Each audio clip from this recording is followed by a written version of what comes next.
G'day and welcome to the Follow Me 4-Wheel Drive channel.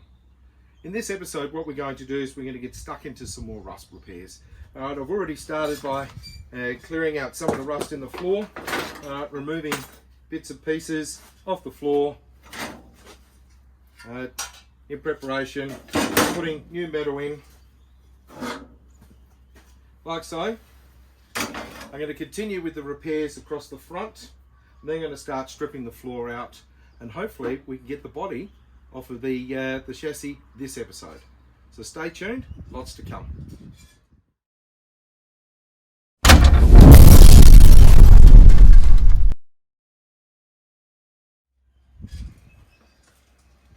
So looking at what we've got here is, this was all rusty, as we saw before. This piece was sitting back here. I've had to cut that into several sections. Nasty rust holes here. So that section was in there before.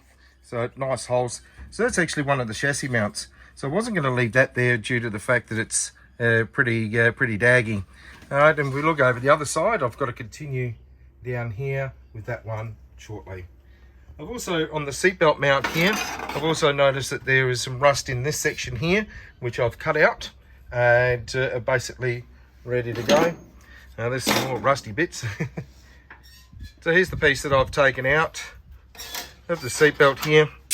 Alright, so that'll all get fitted back in nicely. So the next thing I'm going to do is hit all of this with rust converter. I've got some wire wheeling to do here, a little bit more here, but you'll see the changes shortly. I've got this piece in here, it's all tacked into place, ready to go. So now I'll start filling that in and fixing that up.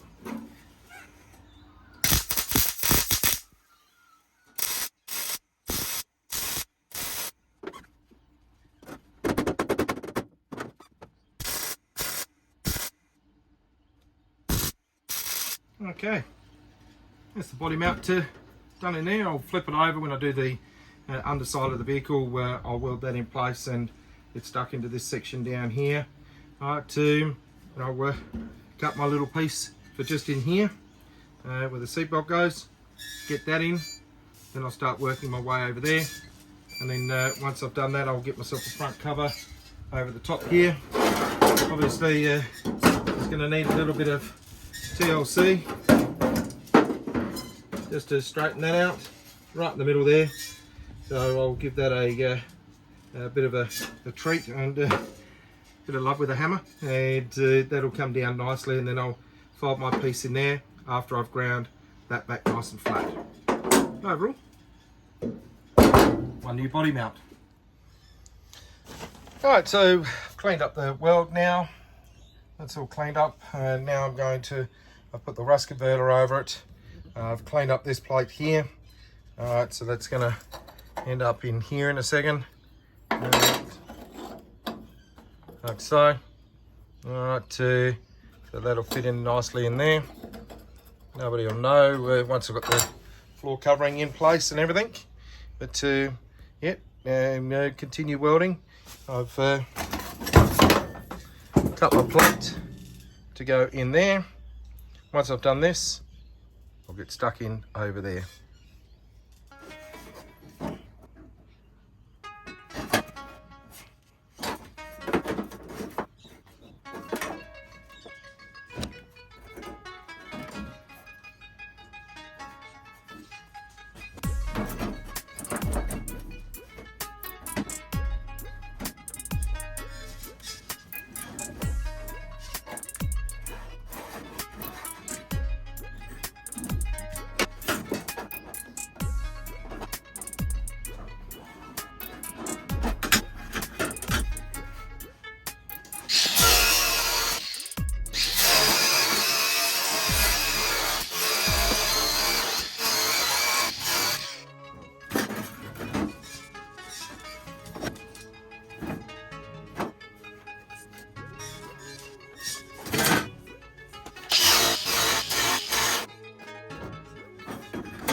Okay, just wanted to show you the difference here. First of all, you can see a close-up look at the metal finish here from the metal blaster, the Wurth tool. Gone around and hit everything there with it. Okay, just wanted to quickly show you how efficient this tool is when it comes to doing its job. So this is what it looks like on its own. Just excuse the air. It's my air fitting. I need to replace the air fitting. She's having a leak. But anyway, just to demonstrate.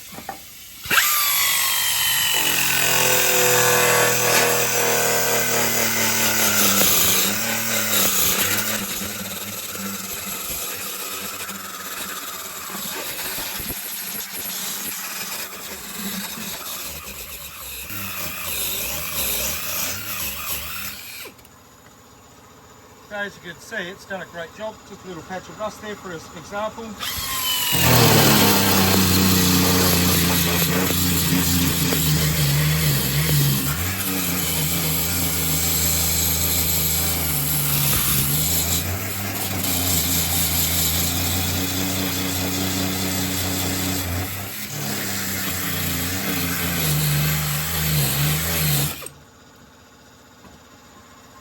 As you can see, it chews through nicely.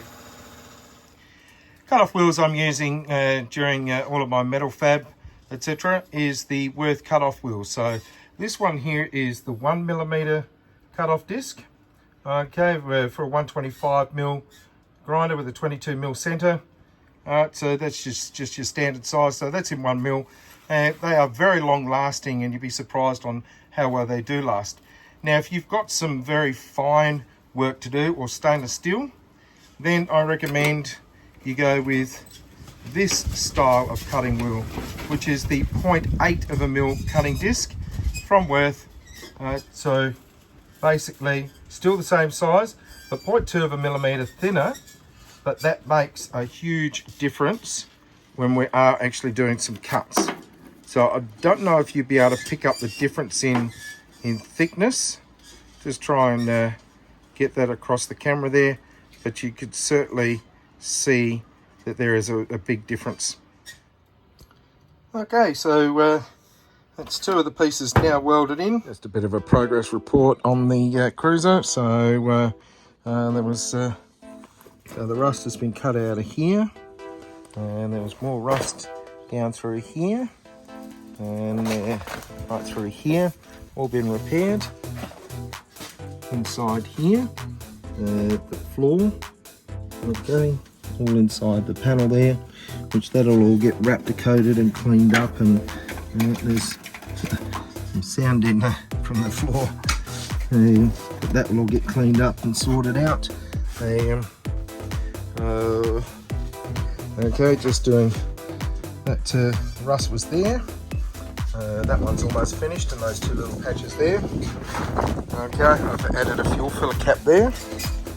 Alright, there was rust all through here, in here, in here, and I've replaced this whole quarter now. So that whole quarter's been done. Alright, I've got the tow bar off.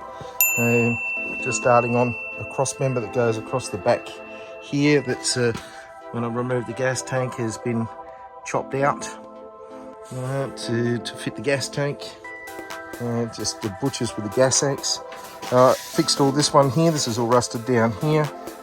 Okay, just finishing off another little patch panel there. I wasn't happy with what I did here, but doing that again. Another spot here, coming down. More rust down here, down here. Here's my chair. Looking a bit different now. Okay, there's a few holes in there which I've cleaned up. Alright, there's got to be a little bit of work done on them. Rust down here, all the way through here. There's a bit of rust in there, down in here. Alright, and I'm just finishing off. Got that little bit there to do. Alright, and then body comes off, and then I get stuck into the rest of the chassis. Alright, I'm not sure if you can see, but I've already blacked half the chassis. There's the 4-bar waiting to go, but yeah, it's coming along.